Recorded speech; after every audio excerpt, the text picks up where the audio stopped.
कानी बहू। किशोरी लाल जी के बेटे राघव की शादी की बात जगह जगह चल रही थी, लेकिन किशोरी लाल जी को कोई लड़की पसंद ही नहीं आती थी। और उसकी एक ही वजह थी, किशोरी लाल जी का लालची होना। उनको लड़की वालों से मोटा दहेज चाहिए था और इसी चक्कर में एक दिन वो एक बहुत पैसे वाले के घर अपने बेटे का रिश्ता लेकर पहुंचे।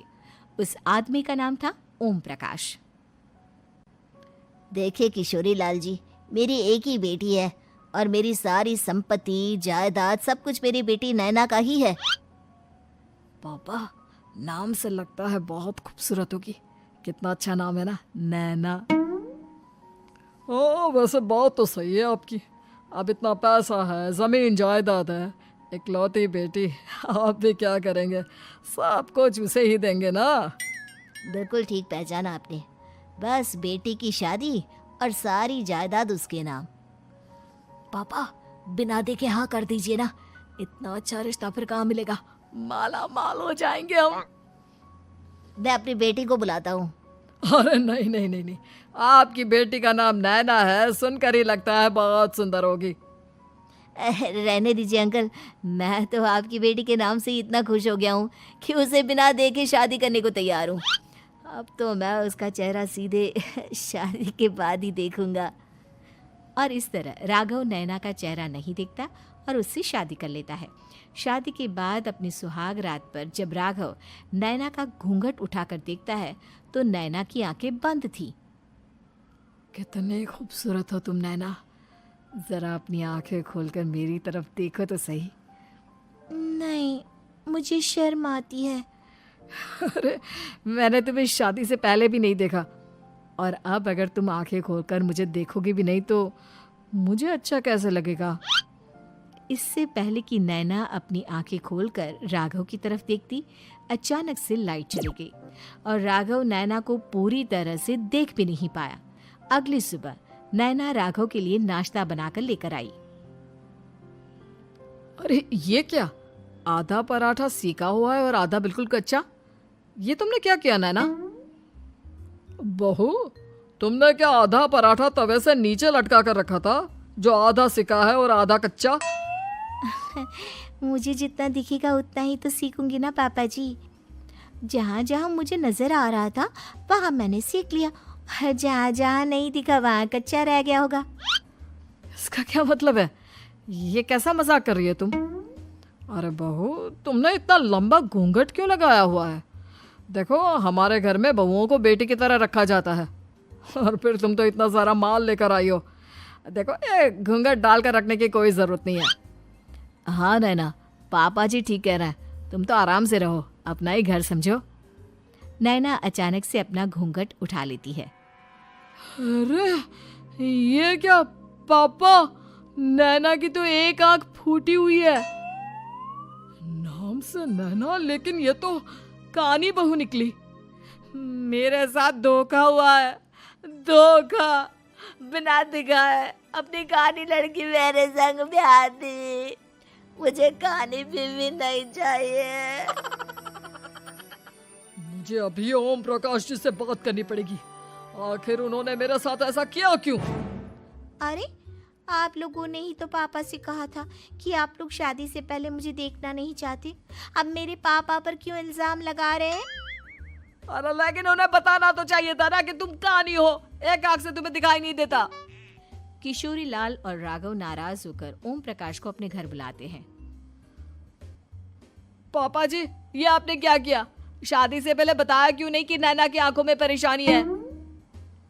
अरे, आप ही ने तो लड़की देखने से मना कर दिया था। और लेकिन आप बता तो सकते थे। आपको तो हमारी बेटी की प्रॉपर्टी चाहिए थी, वो भी पूरी की पूरी। अब क्या हुआ अगर उसे आधा दिखाई देता है? प्रॉपर्टी तो आपको पूरी मिल गई ना। अरे ये क्या बात हुई? मेरी शादी प्रॉपर्टी से नहीं, आपकी बेटी से हुई है। अब ये तो पहले सोचना चाहिए था, तब तो मेरी प्रॉपर्टी देखकर तुम्हारी जुबान लप लपा रही थी। लेकिन मैं कानी लड़की को अपनी बीवी बनाकर नहीं रख सकता। पापा, कुछ करिए ना आप। हाँ, करता हूँ। देखिए ओम प्रकाश जी, आप हमारे साथ ऐसा नहीं कर सकते।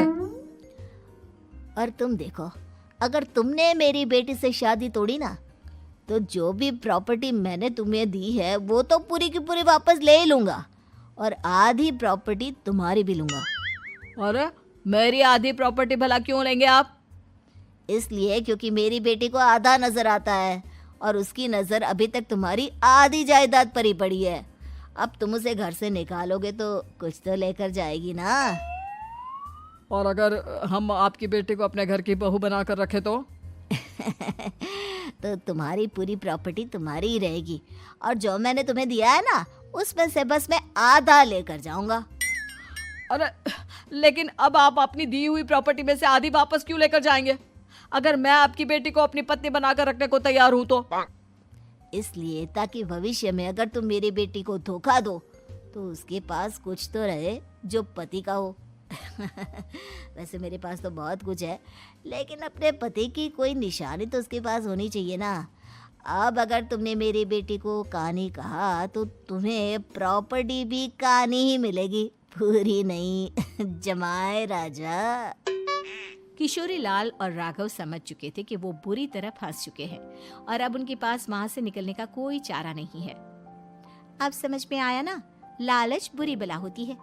एक तो तुम्हें प्रॉपर्टी मिली, ऊपर से बीवी मिली, उसमें तुम्हें नखरे भी दिखाने हैं। आए बड़े, चुपचाप बैठो दोनों। कुछ दिनों के बाद नैना राघव की कार लेकर बाजार घूमने निकलती है और जब कार लेकर वापस आती है, ये क्या? एक तरफ से मेरी गाड़ी पूरी खराब हो चुकी है।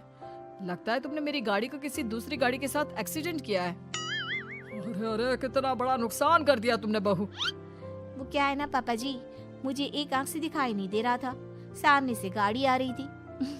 मुझे तो सिर्फ आधा ही दिखाई दिया और वो गाड़ी मेरी कार से रगड़ते हुए निकल गई। अब मैं क्या करूं बताओ? आप इसे ठीक कराने के पैसे कौन देगा? तुम्हारे पापा? तुमने मुझसे इस तरह से बात की? अभी रुको। नैना राघव की शिकायत ओम प्रकाश को कर देती है।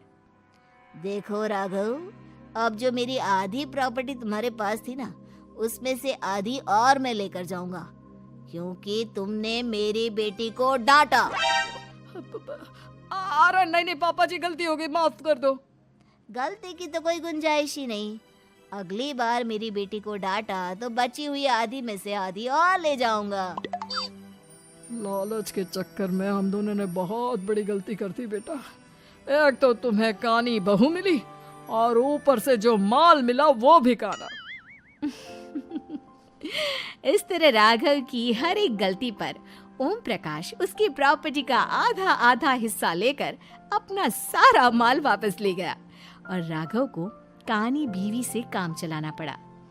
भाई लालच वाकई में बुरी बला है।